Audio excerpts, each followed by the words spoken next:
एक ऐसी खबर जिसने सिर्फ इस्लामाबाद और रावलपिंडी में ही मातम नहीं बिछाया है, बल्कि पूरी दुनिया के कूटनीतिक गलियारों में हलचल मचा दी है।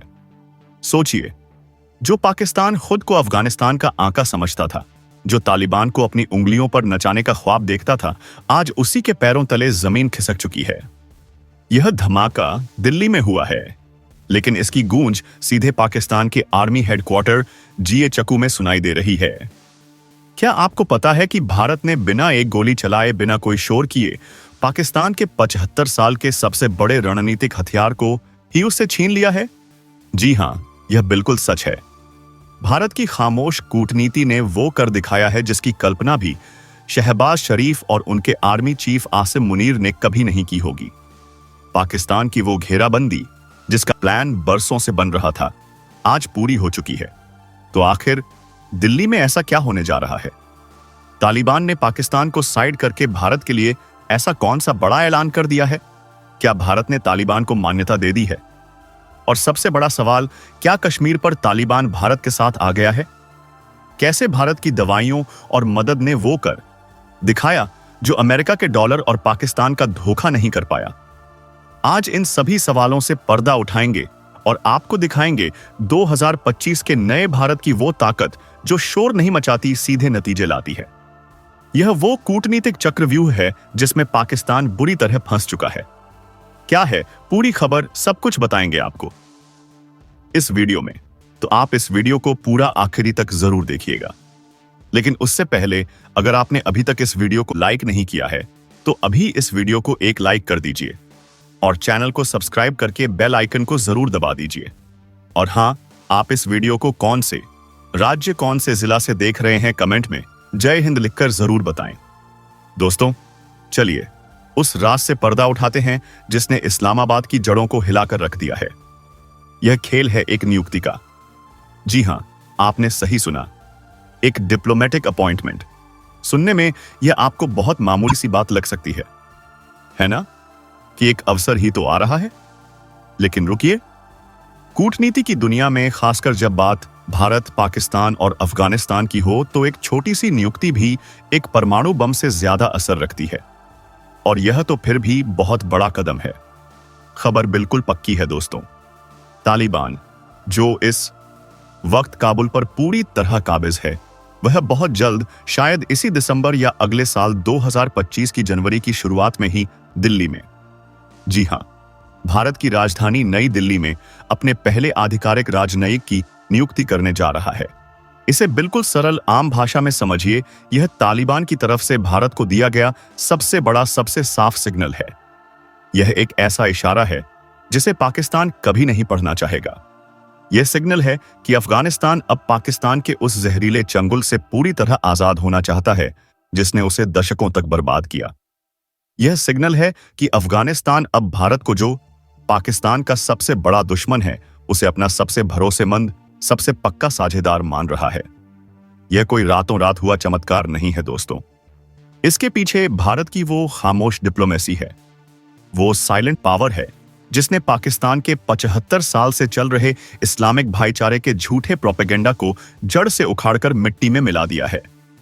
इस बड़े खेल की नींव, इस बड़ी सफलता की बुनियाद असल में पिछले महीने ही रख दी गई थी, जब तालिबान के सबसे बड़े नेताओं में से एक, उनके विदेश मंत्री आमिर खान मुत्तकी ने भारत की एक अघोषित यानी सीक्रेट यात्रा की थी। यह एक अभूतपूर्व, एक अनहोनी जैसी घटना थी। सोचिए, जिस तालिबान से दुनिया बात करने से कतराती है, उसका विदेश मंत्री चुपचाप दिल्ली आता है, भारत के आला अधिकारियों से बात करता है। यह एक ऐसा कदम था जिसने पाकिस्तान के सीने पर सांप लौटा दिए थे। उस वक्त इस्लामाबाद में खलबली मच गई थी कि आखिर चल क्या रहा है।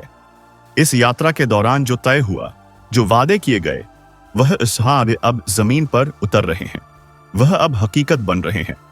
भारत ने तय किया है कि काबुल में जो हमारा टेक्निकल मिशन काम कर रहा था, यानी जो हमारे कुछ अधिकारी वहां फंसे, भारतीयों की मदद और मानवीय सहायता के काम को देख रहे थे, उसे अब अपग्रेड किया जाएगा।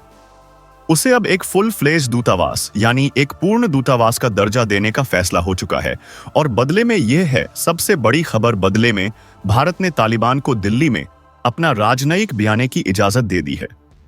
यह कोई छोटी मोटी ट्रेड ऑफिस नहीं होगी, यह बाकायदा एक डिप्लोमेटिक मिशन होगा। दोनों पक्ष यानी भारत और अफगानिस्तान जल्द ही अपने अपने मिशनों का नेतृत्व करने के लिए एक चार्ज डी अफेयर्स यानी एक प्रभारी की नियुक्ति करने वाले हैं। यह जीत किसी जंग के मैदान में हासिल नहीं हुई है दोस्तों, यह जीत हासिल हुई है कूटनीति की उस बिसात पर जहां भारत का मुकाबला करने वाला आज कोई नहीं है। यह उस नए भारत की जीत है जो जानता है कि दुश्मन के दोस्त को कैसे अपना दोस्त बनाना है। भारत ने वो कर दिखाया जो सुपर पावर अमेरिका अपनी सबसे महंगी तोपों, अपने फाइटर जेट्स और अपने लाखों सैनिकों के दम पर नहीं कर पाया। भारत ने वो किया जो पाकिस्तान अपने धोखे, अपने फरेब और अपने डबल गेम से कभी नहीं कर पाया। भारत ने अफगानिस्तान के लोगों का, वहां के आम इंसान का दिल जीता है, और यह दिल किसी बंदूक की नोक पर नहीं जीता गया। यह दिल जीता गया है प्यार से, मदद से, इंसानियत से। याद कीजिए वो दिन जब अमेरिका अफगानिस्तान से भागा था, जब तालिबान ने काबुल पर कब्जा किया था। पूरी दुनिया ने अफगानिस्तान से मुंह मोड़ लिया था। वहां भुखमरी फैल रही थी, अस्पतालों में दवाइयां खत्म हो चुकी थीं, बच्चे बिलख रहे थे। उस मुश्किल वक्त में जब पाकिस्तान उन्हें सिर्फ नसीहतें दे रहा था, उन्हें धमका रहा था, तब भारत सराहनीय, हमारा भारत उन्हें मदद भेज रहा था। भारत ने बिना किसी शर्त के, बिना किसी भेदभाव के वहां अनाज भेजा, गेहूं की खेप भेजी, और अभी हाल ही में भारत ने 16 टन से ज्यादा दवाइयां, जी हां 16 टन, खासकर वह दवाइयां जो मच्छर से होने वाली खतरनाक बीमारियों जैसे मलेरिया और डेंगू से लड़ने के लिए जरूरी थी, वो अफगानिस्तान को दान दी हैं। यह कोई छिपी हुई बात नहीं है। तालिबान के प्रवक्ता ने खुद दुनिया के सामने आकर भारत की इस मदद की खुलकर सराहना की। उन्होंने साफ शब्दों में कहा कि यह जो नया दान भारत से आया है, यह अफगानिस्तान के साथ भारत की लंबी और गहरी साझेदारी और विकास में सहयोग को दिखाता है। उन्होंने भारत को एक भरोसेमंद पार्टनर बताया, एक ऐसा दोस्त जो इस पूरे क्षेत्र में, इस पूरे इलाके में स्वास्थ्य, स्थिरता और इंसानियत के नाते सहयोग को बढ़ावा दे रहा है। यह है नया भारत। दोस्तों, हम दुनिया को ज्ञान नहीं बांटते, हम जरूरत पड़ने पर अनाज और दवाइयां बांटते हैं, और यही वह एक चीज है, यही वह इंसानियत का दांव है जिसने तालिबान जैसे कट्टर संगठन को भी यह समझने पर मजबूर कर दिया कि उनका असली दोस्त कौन है और उनकी पीठ में छुरा घोंपने वाला आस्तीन का सांप कौन है। यह भारत का वो ह्यूमैनिटेरियन दांव है, वो मानवीय चाल है जिसने पाकिस्तान के खूनी मिलिट्री दांव को चारों खाने चित्त कर दिया है। इसीलिए दोस्तों, यह जो दिल्ली में एक राजनयिक की नियुक्ति हो रही है, यह महज एक खबर नहीं है। यह पाकिस्तान के उस घिनौने खेल के गेम ओवर का ऐलान है जो वह 75 सालों से खेल रहा था। लेकिन अब आप सबके मन में एक बहुत बड़ा सवाल कौन रहा होगा? वही सवाल जो इस वक्त पाकिस्तान के हर जनरल और हर नेता के दिमाग में घूम रहा है कि आखिर यह हुआ कैसे? वो तालिबान जिसे एक वक्त पर दुनिया पाकिस्तान का प्रॉक्सी यानी पाकिस्तान का पालतू समझती थी, वो तालिबान जिसे बनाने में, जिसे पालने पसने में पाकिस्तान की खुफिया एजेंसी आईएसआई ने अपनी पूरी ताकत झोंक दी थी, वो अचानक इतना भारत प्रेमी कैसे बन गया? क्या यह तालिबान की कोई और नई चाल है, या फिर क्या तालिबान सच में बदल गया है? दोस्तों, इसका जवाब किसी एक चीज में नहीं बल्कि दो चीजों में छिपा है। पहला, तालिबान की भयंकर मजबूरियां, और दूसरा, भारत की जबरदस्त काबिलियत। चलिए पहले तालिबान की मजबूरियों को समझते हैं। आज की तारीख में तालिबान काबुल पर तो काबिज है, लेकिन दुनिया में वह बिल्कुल अकेला खड़ा है। किसी भी देश ने, यहां तक कि उसके आका पाकिस्तान और उसके नए दोस्त चीन ने भी तालिबान की सरकार को आज तक आधिकारिक तौर पर यानी ऑफिशियली मान्यता नहीं दी है। इसका नतीजा क्या हुआ? उनकी पूरी इकोनॉमी, उनकी पूरी अर्थव्यवस्था तबाह हो चुकी है। दुनिया के देशों ने उनके अरबों डॉलर के फंड्स को फ्रीज कर दिया है। देश में फैक्ट्रियां बंद हैं, रोजगार है नहीं, और लोगों के पास 2 वक्त की रोटी खाने के लाले पड़े हुए हैं। ऐसे में तालिबान को खुद को बचाने के लिए, अपने देश को चलाने के लिए एक ऐसे पार्टनर की, एक ऐसे साथी की जरूरत है जो उन्हें सिर्फ खैरात या भीख ना दे, बल्कि उनके देश को अपने पैरों पर दोबारा खड़ा करने में उनकी असली मदद करें। अब आप ही सोचिए, इस रोल के लिए, इस काम के लिए पूरे जहान में भारत से बेहतर कौन हो सकता है? कौन हो सकता है वह देश जिसने पहले भी यह करके दिखाया हो? जी हां, वो भारत ही है। हम में से बहुत से लोग शायद भूल गए हों, लेकिन पिछले 20 सालों में जब अमेरिका वहां जंग लड़ रहा था, तब भारत वहां अफगानिस्तान का भविष्य गढ़ रहा था। भारत ने अफगानिस्तान में $3 अरब, जी हां, $3 अरब से भी ज्यादा का निवेश किया है। हमने वहां सड़कों का एक ऐसा जाल बिछाया जिसने देश के एक कोने को दूसरे कोने से जोड़ दिया। हमने वहां सलमा डैम जैसा विशाल बांध बनाया, जिसे अफगान इंडिया फ्रेंडशिप डैम के नाम से जाना जाता है। उस बांध ने न सिर्फ हजारों एकड़ बंजर जमीन को हरा भरा किया, बल्कि लाखों घरों में बिजली भी पहुंचाई। यह वही भारत है जिसने अफगानिस्तान की पार्लियामेंट उनके लोकतंत्र के मंदिर की शानदार बिल्डिंग बनाकर उन्हें तोहफे में दी। भारत की यह जो सॉफ्ट पावर है, यह जो प्यार और विकास की ताकत है, वह आज भी अफगानिस्तान के हर आम नागरिक के दिल में जिंदा है। तालिबान के लड़ाके भी यह बात अच्छी तरह जानते हैं। वो जानते हैं कि अगर अफगानिस्तान को दोबारा आबाद करना है, अगर इस खंडहर हो चुके देश को फिर से एक मुल्क बनाना है, तो यह काम पाकिस्तान के दिए हुए चंदों से या भीख के पैसों से नहीं होगा। यह काम सिर्फ भारत के कंस्ट्रक्शन से होगा, भारत के इंजीनियरों से होगा, भारत की मदद से होगा। भारत ने हमेशा हमेशा से सिर्फ अफगानिस्तान के लोगों की भलाई चाही है। हमने कभी यह नहीं देखा कि वहां किसकी सरकार है। हमारी दोस्ती वहां की सरकार से नहीं, वहां की आवाम से है, वहां के लोगों से है।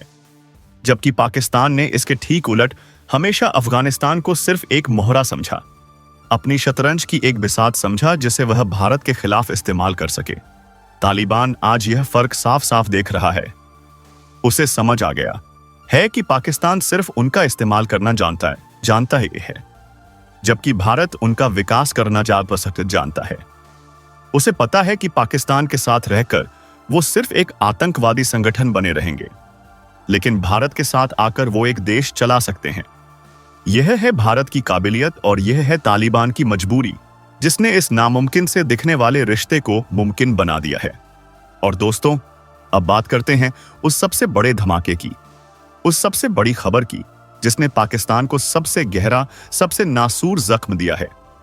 यह वो खबर है जिसने पाकिस्तान के 75 साल पुराने प्रोपेगेंडा की धज्जियां उड़ा दी हैं, और वो है कश्मीर का मुद्दा। जी हां, कश्मीर। आप और हम सब जानते हैं कि पाकिस्तान नाम का देश जब से बना है, तब से उसकी पूरी विदेश नीति, उसकी पूरी पहचान, उसका पूरा वजूद सिर्फ एक चीज पर टिका है, वो है कश्मीर और भारत से नफरत। पाकिस्तान पिछले 75 सालों से कश्मीर के नाम पर इस्लामिक भाईचारे का घिनौना ढोंग रचता रहा है। वो दुनिया के तमाम मुस्लिम देशों के पास जाकर उनके सामने गिड़गिड़ाकर उन्हें भारत के खिलाफ भड़काने की कोशिश करता रहा है। वो यह सपना देख रहा था कि जब तालिबान, जो एक कट्टर इस्लामिक संगठन है, वह जब अफगानिस्तान की सत्ता में आएगा तो वह पाकिस्तान का साथ देगा। वो सोच रहा था कि तालिबान के आने के बाद वो अफगानिस्तान की जमीन का इस्तेमाल भारत में अशांति फैलाने के लिए करेगा, कश्मीर में आतंकवाद को और भड़काने के लिए करेगा। पाकिस्तान ने सपने बुने थे कि तालिबान कश्मीर पर उसके सुर में सुर मिलाएगा, लेकिन दोस्तों, हुआ क्या? हुआ ठीक इसका उलटा। ऐसा उलटा कि पाकिस्तान आज तक सदमे से बाहर नहीं आ पाया है। जब तालिबान के विदेश मंत्री आमिर खान मुत्तकी भारत की उस सीक्रेट यात्रा पर आए थे, तब इस मुद्दे पर भी बात हुई, और उस बातचीत के बाद तालिबान ने जो आधिकारिक तौर पर कहा, जो बयान दिया, उसने पाकिस्तान के प्रोपेगेंडा की सारी हवा निकाल दी। तालिबान ने साफ, स्पष्ट और ऊंचे शब्दों में कहा कि जम्मू और कश्मीर भारत की संप्रभुता का मामला है। उन्होंने कहा कि यह भारत का अंदरूनी मसला है। सोचिए जरा दोस्तों, यह बयान कोई छोटा मोटा बयान नहीं है। यह पाकिस्तान के मुंह पर एक ऐसा करारा तमाचा था जिसकी गूंज सदियों तक सुनाई देगी। जिस तालिबान को उसने अपने खून से सींचा, जिसे अपना बाप की तरह पाला पोसा, आज वही बच्चा अपने बाप पाकिस्तान को आईना दिखा रहा था, उसे ज्ञान दे रहा था। यह भारत की कूटनीति की, हमारे प्रधानमंत्री की विदेश नीति की सबसे बड़ी, सबसे ऐतिहासिक जीतों में से एक है। और बात यहीं खत्म नहीं हुई। भारत ने भी बदले में एक बहुत बड़ा और सधा हुआ कदम उठाया। जब तालिबान ने हमारी संप्रभुता का सम्मान किया, तो भारत ने भी अफगानिस्तान की संप्रभुता और उनकी क्षेत्रीय अखंडता यानी उनकी सीमाओं का पूरा समर्थन किया। अब यह सुनने में बहुत डिप्लोमेटिक लगता है, लेकिन इसका असली मतलब समझिए। इसका मतलब था पाकिस्तान के लिए एक सीधा और कड़ा मैसेज। भारत तालिबान के साथ मिलकर पाकिस्तान को यह कह रहा था कि अब बहुत हो गया, अब तुम अफगानिस्तान के अंदरूनी मामलों में दखल देना बंद कर दो। यह पाकिस्तान की उस स्ट्रेटेजिक डेप्थ की पॉलिसी पर सीधा हमला था। यह भारत का वो मास्टर स्ट्रोक है जिसने पाकिस्तान को सच में कहीं का नहीं छोड़ा। अब वो न घर का रहा न घाट का। एक तरफ उसका 75 साल का कश्मीर एजेंडा तालिबान ने ही खारिज कर दिया, और दूसरी तरफ अफगानिस्तान में दखल देने के उसके रास्ते भी भारत ने बंद कर दिए। तो यह सब देखकर, यह सब सुनकर पाकिस्तान का खौफ में आना, उसका डरना, उसका बौखला जाना लाजमी है। दोस्तों, यह उसके पूरे वजूद पर सवाल खड़ा हो गया है। सोचिए दोस्तों, उस पाकिस्तान की हालत इस वक्त क्या हो रही होगी। वो पाकिस्तान जिसने गुड तालिबान और बैड तालिबान का दोहरा खेल खेलकर दुनिया की सबसे बड़ी सुपर पावर अमेरिका तक को दशकों तक बेवकूफ बनाया। आज वह खुद अपने ही बुने जाल में, अपने ही खेल में एक मकड़ी की तरह फंस गया है। आज पाकिस्तान की सबसे बड़ी चिंता क्या है? वो एक शब्द है दोस्तों, जिसे वो स्ट्रेटेजिक डेप्थ कहते हैं।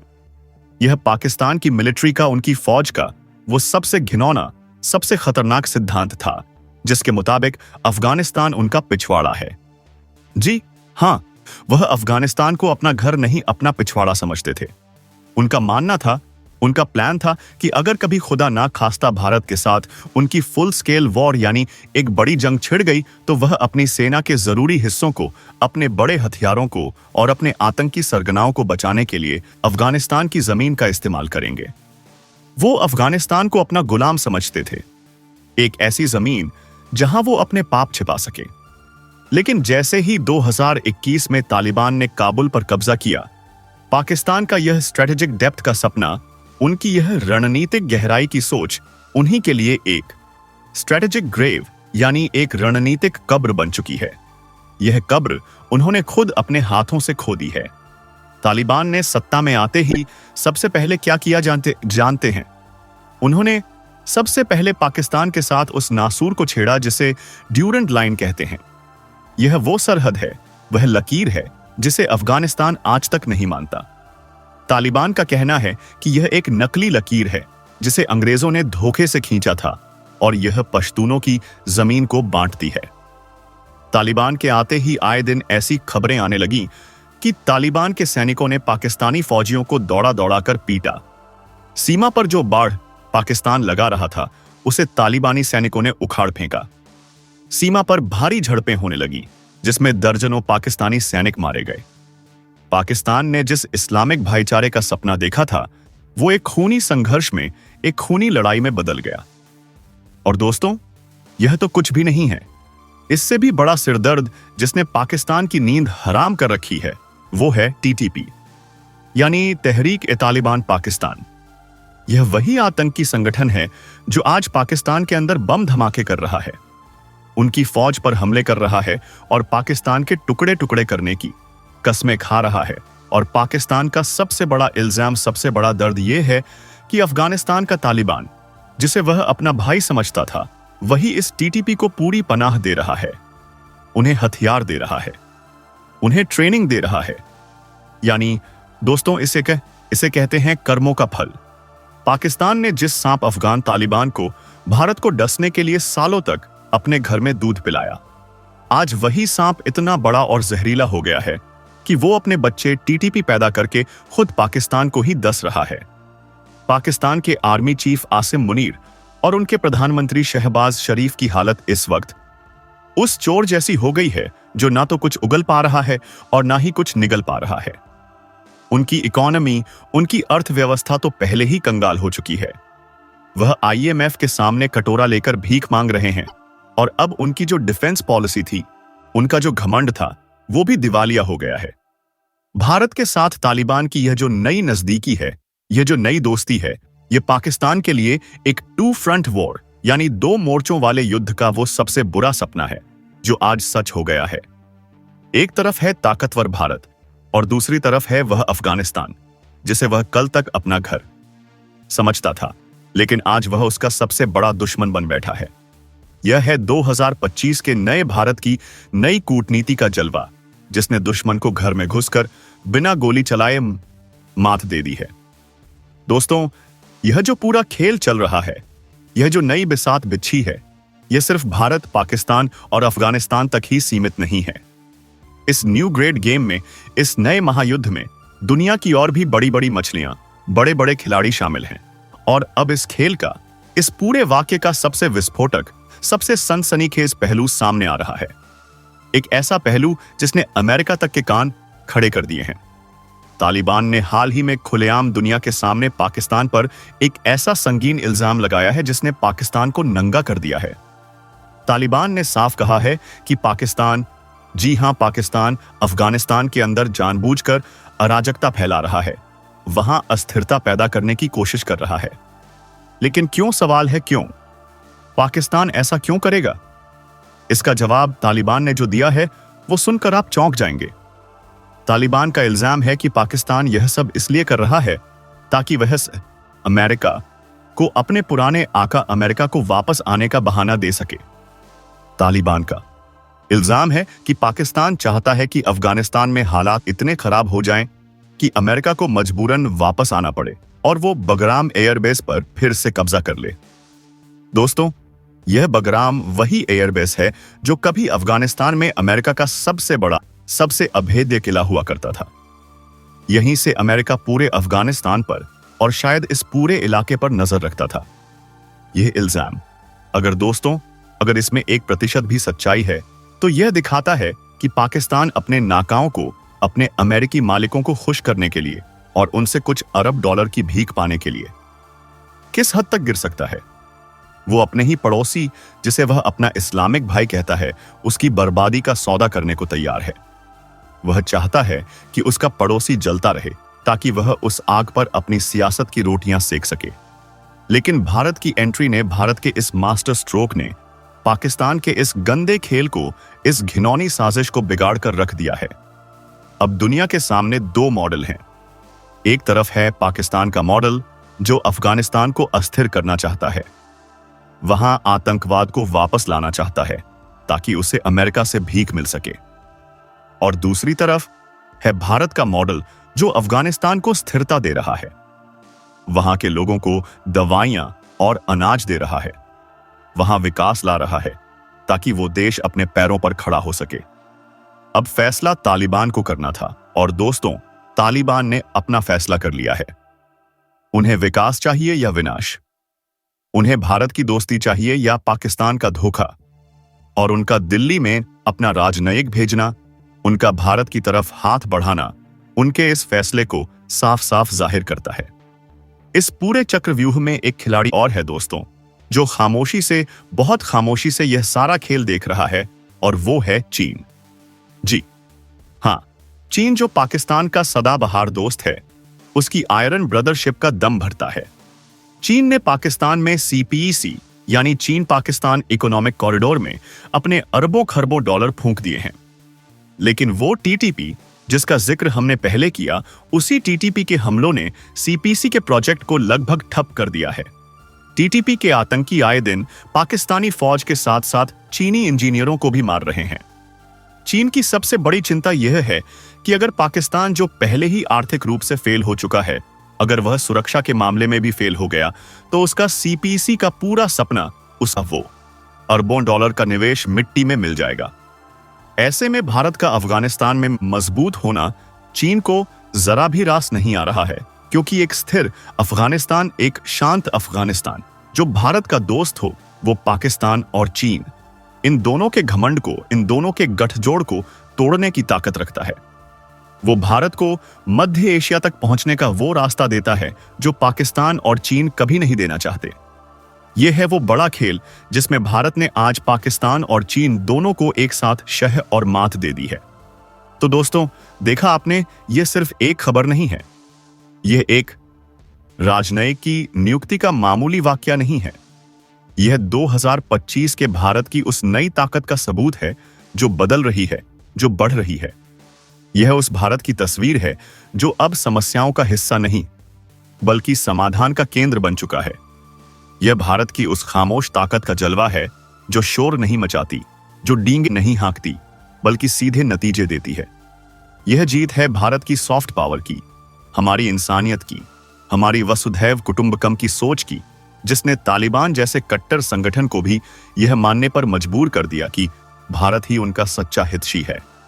और यह हार है पाकिस्तान के उस 75 साल पुराने प्रोपेगेंडा की, उसकी उस नफरत की सियासत की जो आज अपने ही बोझ तले दबकर दम तोड़ रही है।